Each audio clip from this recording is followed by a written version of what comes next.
Hey man, thanks for tuning in, man. Got an EZGO with a Kawasaki EFI fuel injection.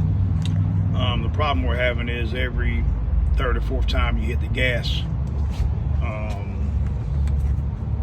it just turns over and the fuel pump don't come on.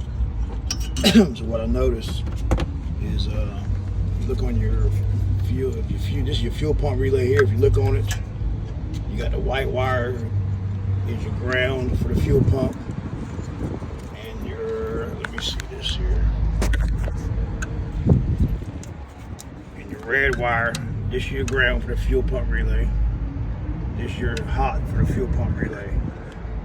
And what it does, whenever you turn the key on, you send voltage to the fuel pump relay, and it pumps up until it gets pressure, and then it shuts the fuel pump off. I mean, the relay off, which therefore shuts the fuel pump off.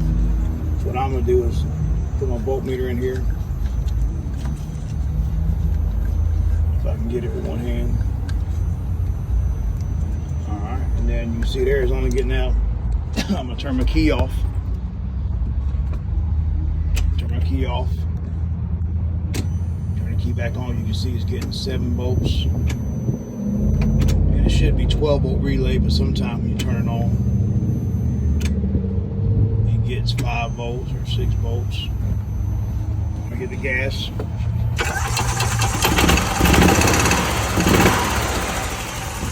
Right now it should be reading battery voltage when you turn the key on. Alright, and this here, the ground for it comes out the ECU or the computer. But the only way you can get the ECU is get the throttle body and everything with it. The ECU, you got your fuel injector here. And what I'm gonna do, I'm gonna plug it in. I'm gonna unplug the ECU off this one and plug it into the new one. Let's see. I'm gonna take it. Just bear with me for a second, y'all. I'm gonna take it and plug it in. All right, now I got it. All right, now I got it where I can plug it in at. I'm gonna take it and plug it in. And you can see now that is reading 11.8 volts, which is battery pack voltage, which tells me the ECU is bad. This is the first one I've seen like this. 9 out of 10 times it's the fuel pump relay bad. But it's always something, man. All right, man, stay tuned, man.